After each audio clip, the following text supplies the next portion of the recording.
Good morning, Helen. It's really great to catch up with you today. I'm really excited to be working with you. So you are an accredited partner for Peer Genius. So that means that you've been fully vetted by me as a supplier to the HR peers. So thanks for your time today. I know you've done a recent webinar on the future of learning with us. So I just wanted to have a quick check-in with you today to pop this out to the wider audience that might have missed you on that fabulous webinar, to give them an update on yourself, the team at Totem, and sort of what the future holds for learning in this space. So over to you. So if you can give us sort of a brief introduction of your career to date, please. Great, sure. Well, it's wonderful to be here, Sarah. Thank you for having me. I'm the CEO of Totem Learning. My background is in psychology and behavioural sciences, and I've always been a big fan of games and interactive activities. And I've worked in this sector for coming up to 20 years now. In pretty much every job that's not programming or art. I started off researching the effectiveness of games as learning tools. I moved into design, into managing the production, and I took over Totem 3 years ago.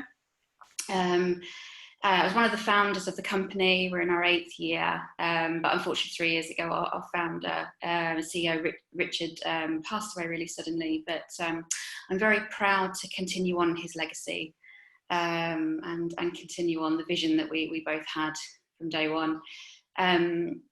So the team is made up of people from the entertainment games industry, as well as people from traditional L&D backgrounds. So my fellow director, Spencer, has been at the coalface for, I don't know, forgive me for this, but maybe 25, 30 years classroom training.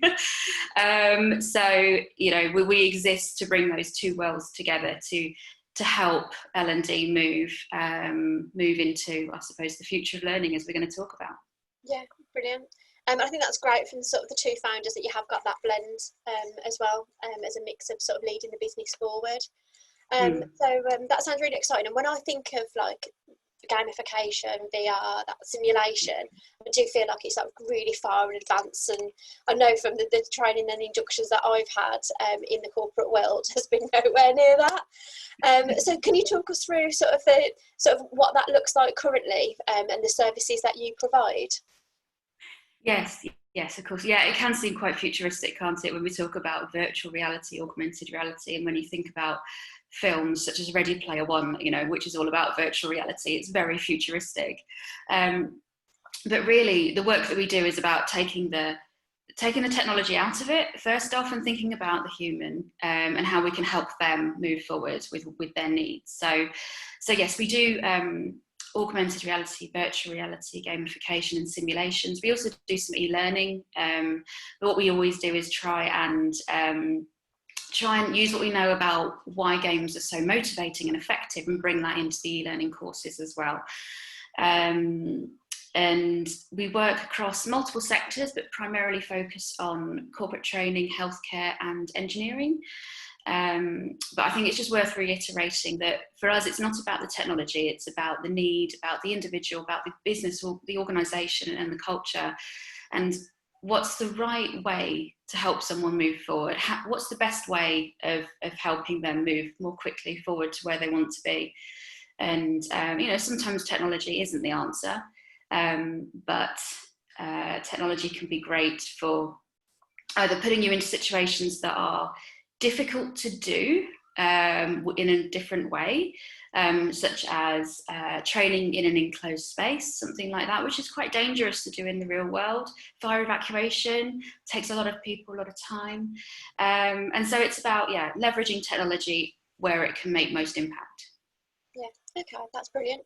And sort of what sort of, obviously you said the couple of examples there where sort of if you're sort of at height, I know you've got some great training around that as well. But talk us through sort of, have you got any sort of more on the softer skills? So I think I saw on your website you've got that project management unlocked as well. Can you talk us through that? Yeah.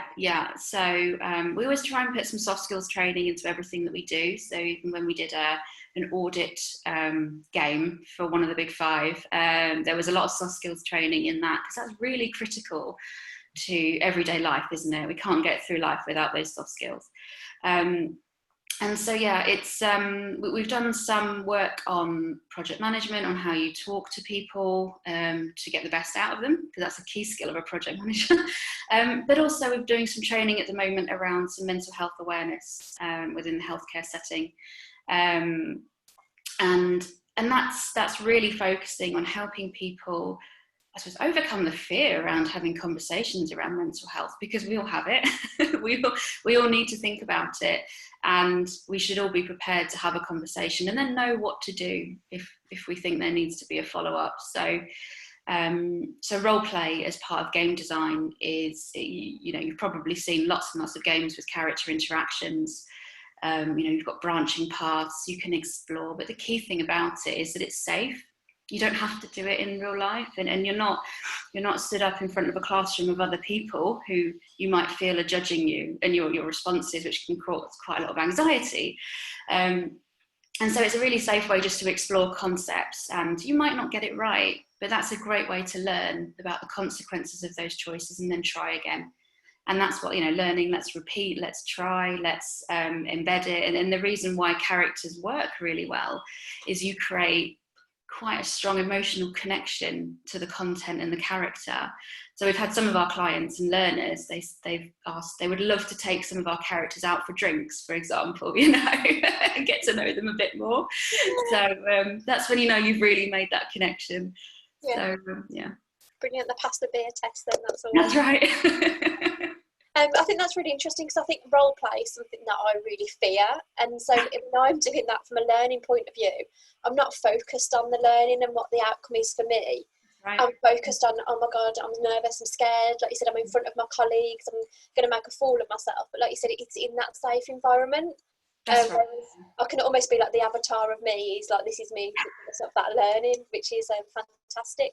So I think it's really good that you've sort of done the diagnosis as in actually what is the purpose, and is this training fit for that purpose. So on the other end of the spectrum, how do you measure that impact? Yes, there's quite a few ways we can measure the impact. So the beauty of a technology solution is that you can capture data. So everything that your learner does within the system can be captured in one way or another. So there's simple things. If you have a learning management system, you can look at number of attempts, replay. You can look at scores over time.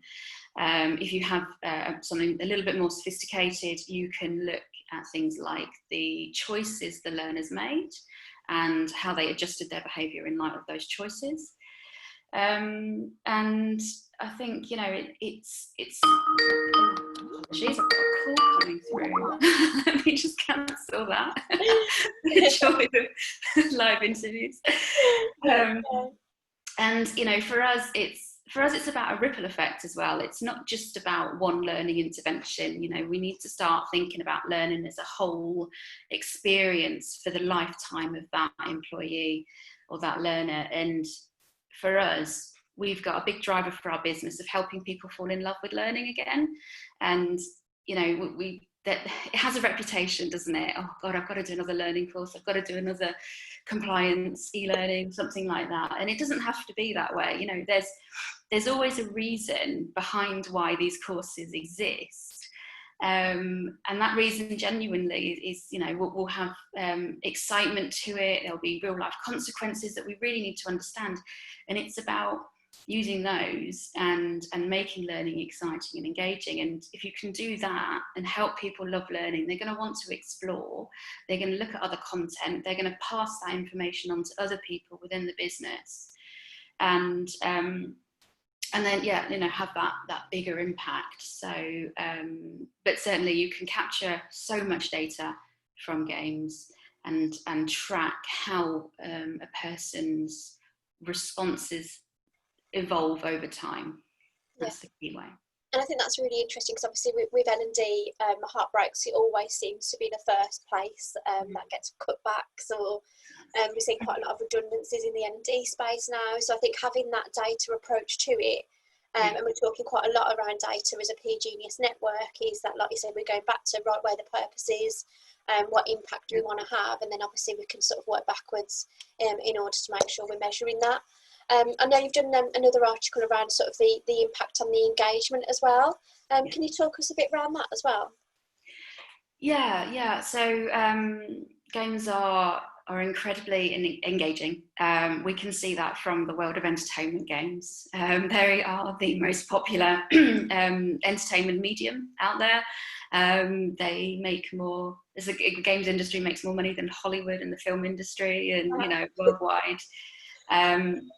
And also, gamers, we always think about people who play games maybe younger demographics, probably the males.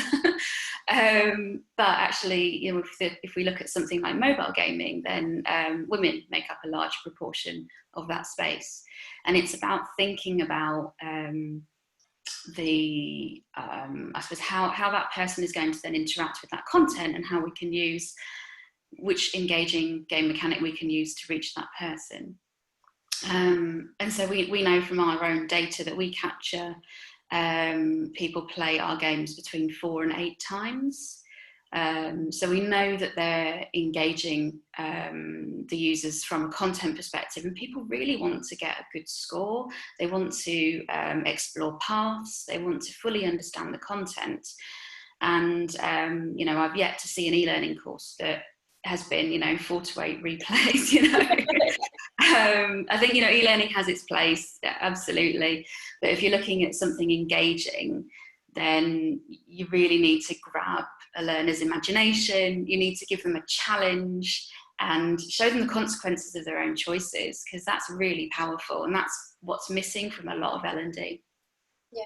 Okay. And did you say it's about 30 years old as well, the sort of the average sort of person that's involved in this? Yeah, about 37 is the average gamer age. Yeah, so it's they're older than we think they are. Genuinely. But we all play games of one way or another, whether it's board games, card games. We've all played games as young people, and it's how we learn. It's how we learn social interaction. And I mean, I think it's important to say that our games are not shoot 'em up, beat 'em up type games. They are, serious role play, scenario based experiences, but practicing in a safe environment. Brilliant. And I'm going to ask you now, like, what do you think the future of learning is going to be, and how do you think this is going to evolve even further? Yeah, well, hopefully, for the future, for me, it's about data and personalisation and making the learning relevant to my need now. So we're all under time pressure. We don't have time now to sit in front of hours and hours and hours and hours of content. With the world of social media and YouTube, we can go online and find information out. And what we need to be able to do is to give our learners the power to have that information that's curated by the organisation, so that we know it's quality content that we're giving our learners. So I think certainly breaking content down. I think the days of long courses are over, making it more personalised, bite-sized, but also meaningful and interactive. I think we can't forget that we're all human at the end of the day. We need things that are enjoyable. When we switch off from work, we go and do things that we love to do, whether that's watching our favourite show on Netflix, playing a game. I often play Minecraft with my son after work, or doing a hobby. So what we've got to do is to think about how can we really engage people in learning, and how can we make that learning valuable for that individual.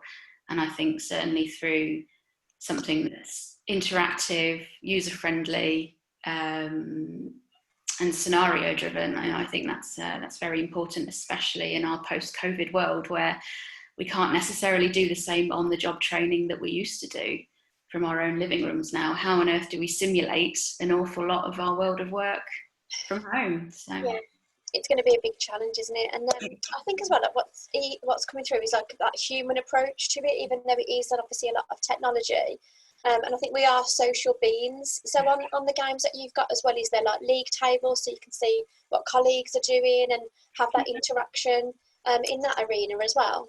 Yeah, and that's very much driven by the business culture and the learners as well, because not everyone's motivated by a league table. That can really turn some people off. It might work really well for competitive salespeople, for example, because they're used to that kind of mechanic anyway. And also for kids in schools, they love a competition, but it might turn others off. So yeah, we've done multiplayer games. So we've done some leadership work with a multiplayer game where you work with other people, but completely anonymously. So you don't know whether you're working with your CEO or your intern or who it is, but you've still got to be able to give feedback in a very sensitive manner and, keep everything professional, even though you're in a highly charged, emotional, challenging situation. And then, other projects we've worked on, we've integrated with the in-house social system. So, for example, Yammer, or allowing people to share their scores and certificates through the systems, simple things like post to Facebook, post to LinkedIn, whatever, if it's something you want to go viral, there are tools to do that with. But first off, like you say, it's all about the individuals, the human side of it first. So we always understand what will work in the company culture, what the learners want to see, what have they had to go through before, because what we don't want to do is replicate something that might not have worked. And then, what's really going to drive engagement and impact. Yeah, brilliant. Well, it's been great to speak to you today, Helen. So thanks very much for your time, and it's always great to catch up with you. What's the next action if someone wanted to get in touch with you or find out more about the services that you offer?